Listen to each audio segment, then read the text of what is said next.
Hi folks, welcome to Midlife Motorcycle Diaries and our occasional series of Pan American flashbacks.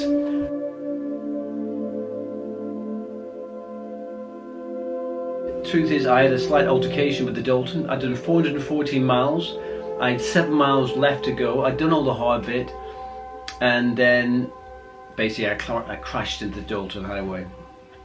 Nobody involved, just me and the Dalton. The Dalton won 1-0. To this day I don't really know what happened. I can't remember the exact sequence, but I think I was carrying a bit too much speed. It was very muddy and very slippy, and I came over a rise in the Dalton. Knowing I was going a little bit too fast, I think I just grabbed too much at the front brake because I'd lost my back brake. The master cylinder had blown miles back and just lost control of the bike. And you know when you know you're going to fall and you just don't know, how hard it's going to be. Well, the bar started wobbling violently, and I knew I was going to go down. And it seems like it's happening in slow motion, but in actual fact, it was only a matter of seconds. The next minute, I knew I was lying on my back, total silence. The bike was on its side, 10 yards down the Dalton Highway. The impact had snapped off my strong metal mule panniers, and all my contents were strewn across the Dalton Highway. I was lying on my back looking up at the sky, wondering what the hell had happened. I did a quick body check, make sure that I'd broken anything. And my left arm was really sore, but other than that it was okay. I got up, I looked at the bike, and it was lying there inert, silent, and all I saw was the handlebars had bent. So the impact was so great it had bent the handlebars. Tried to lift it up, but I couldn't because it was so slipping. It was on a slight incline, and I just thought, that's it, my trip's over. Months in the planning, a year in the execution, and in the first week I'd essentially broken the bike. So I had a bit of a panic attack, and I had no idea what to do. I was stuck in the middle of Alaska. I hadn't seen anybody. There was nobody for miles and miles around, and at that moment it started to rain. So I've broken the bike, it starts to rain, I've got a bent handlebars, and I had no idea what I was going to do. But it's a funny thing when you're stuck in a situation where you really don't know what's going to happen and how you're going to get out of it. Fate intervenes and something happens and somebody turns up. And at that very moment I heard the noise and I looked down the Dalton Highway, and driving up was a 4x4 Ford pickup truck. A bloke jumped out and said, "Are you okay?" I said, "Yeah, I think so, but I'm not sure about the bike." And he was a big strapping lad, about 6'3". Picked the bike up, put it on the side stand, and fiddled with it for a while. And eventually got the engine going, so I knew the engine was okay, that was good. Then he said to me, "Where are you heading?" And I said, "I'm going back to Fairbanks, to the camp, an hour and a half down the Dalton Highway," which coincidentally is where he'd come from. He was taking his son up into the mountains to fish. And he said, "Don't worry about it." He said, so put all my gear on the back of his pickup, and he followed me back in the rain at about 40 miles an hour with my bent handlebars for an hour and a half down the Dalton Highway to make sure I got back in one piece to my campground. That's the kind of people you meet on the road, just random acts of kindness. And I was in such a state of shock, adrenaline was still pumping through my body, and I don't know how I rode it back for an hour and a half. And to this day I don't even remember what his name was, but if you're watching it, then I can't thank you enough for rescuing me that day on the Dalton. So that was the end of my Alaskan adventure. The upshot of that was $600 to get the bike fixed, and then I was worried about the pain in my wrist, so I went to the Fairbanks Hospital. I had an x-ray, had fantastic service, then was given a bill of $1,000 for the x-ray. So this was in the first week. I'd already blown $1,600 of my budget. So I recuperated for a few days, and then the rest of it was just riding out of Alaska through the Yukon Territory and crossing the border into Canada. So this particular video picks up where I left off after my altercation with the Dalton. The vastness of the country is so great that to get anywhere takes hours and hours. So I was spending sometimes 5, 6, 7 hours a day in the saddle doing big mileages, often through some pretty appalling weather, until I got into the national parks in Jasper. So Sit Bike, I hope you enjoy this next leg of my Pan American Highway trip, the Yukon Territory and Canada. Enjoy.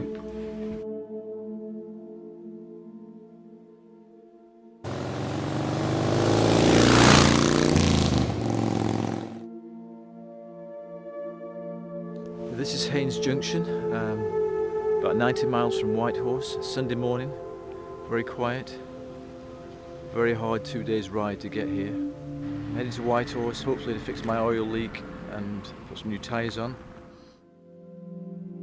This is Jordan from Los Angeles. He's doing this, it's called the Hokahei ride, which is from Florida? Key West, Florida to Key West, Homer, Florida, Alaska. all the way up to Homer in Alaska. How many miles was it? It's going to end up being about 9,000 miles. At the end, whoever wins, they're going to do a drug test on them and a lie detector test. And you're not allowed to stay in the rules are you've got to stay to the course. If you get off the course, you're disqualified. If you get a speeding ticket, you're disqualified. Yeah. If you stay in a hotel, you're disqualified. You got to sleep next to your bike. All kinds of And rules. if you do all that, you win $500,000, and somebody has done apparently. If you're the first one there and you do it legitimately, you win $500,000. The first day we had about 8 bikes wipe out. We've had 2 fatalities in the last week and a half. Wow. Guys just falling asleep on their bikes and riding off the road.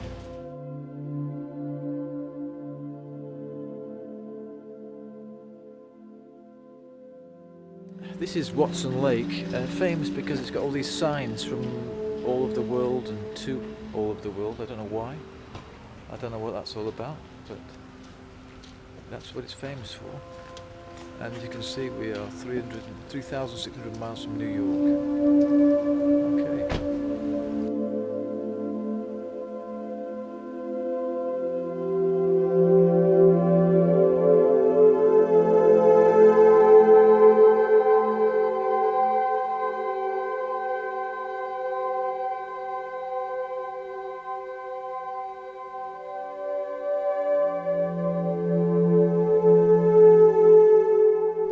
On the long ride to Dawson Creek, I bumped into 2 expats from England, Brian and Wendy, who were also riding there and offered to buy me dinner when we got to Dawson Creek and have a beer with them, which I gladly accepted, and frankly, some of the best ribs I ever had. So, thanks very much, Brian and Wendy. It was another long stint from Dawson Creek to Jasper, but one thing about the Rockies, they never disappoint. Although the days are long and the mileages are high, the scenery is always spectacular. And it was the first time I was going to be camping on this trip. I'd carried my tent from Alaska, so I was looking forward to getting under canvas when I got to Jasper. Fortunately, as I rode into Jasper, the heavens opened and the weather turned pretty poor. So my spirits were a bit dampened by the time I got there, but it was only short-lived and it soon brightened up. I've just arrived in Jasper National Park. This is going to be my first night under canvas. $27 because I've got to watch the budget now because Canada and Alaska is so expensive. Deep into bear country. Here we are. There's the bike. Just lubed the chain. And I'm thinking I better move these gas cans because I don't know whether bears can smell petrol or whether they find it attractive. But here is it. Here it is. My weapon of choice. Bear deterrent. The idea is, you know, when if you see a bear coming, you flick that, you stand there, hold it, and spray it, and that chases them away. Let's hope so. First night under canvas in bear country. I'm going to stay here for a few days, hopefully, get some R&R, just rest really because I've been riding hard for quite a few days. Just so to let you know, I did survive my night under canvas in bear country. I've survived 2 nights actually. Got 1 more night here before I go off to Lake Louise tomorrow. I am doing some essential bike maintenance. There we go. Bike stripped down. When I say maintenance, I basically took this over to find out what the hell was underneath it. I've fired up the laptop, fired out the manual that's on there.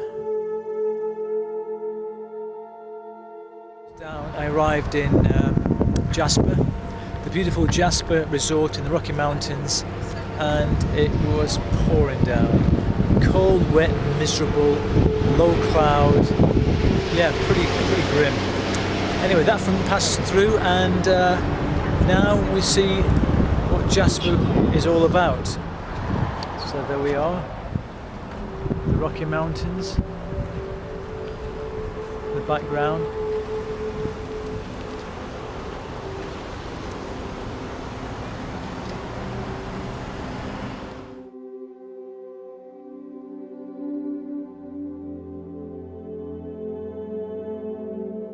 Just stopped about 100 miles from Lake Louise, and this is a place called Rogers Pass, which is famous for its glaciers. 50 miles from Lake Louise, and I just stopped for coffee. Beautiful location.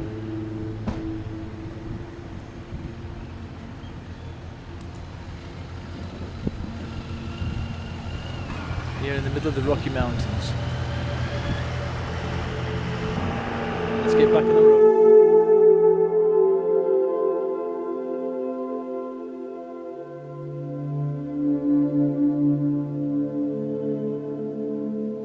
I've just come through the electrified fence to keep out the bears, so I'm now deep in bear territory. So I just thought I'd come down and have a look at the river, which kind of runs past the campsite in Lake Louise.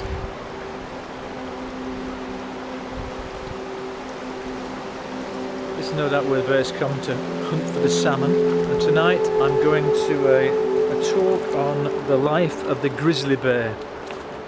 So before I meet one, let's get back inside the electrified fence.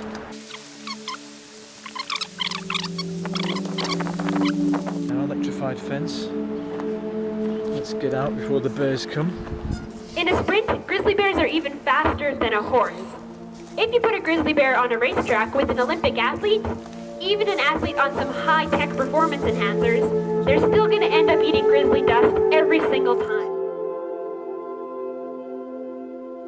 I'm just setting off from Lake Louise to go to Kelowna to go couch surfing tonight, and I just thought I'd stop by and look at the place I should have been staying in, the Chateau at Lake Louise. Wow, what a view! Take a look at this. Look at that for a backdrop. Wow. Fantastic. Before my trip, the best piece of advice I was ever given was to sign up for Couchsurfing. Couchsurfing is a global community of individuals who welcome total strangers into their homes and put them up for the night or even several nights.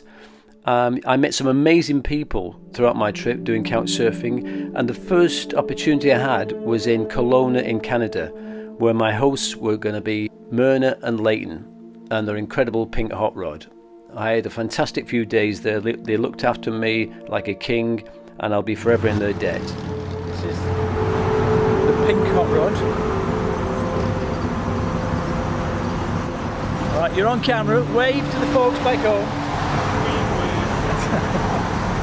I'll see you later.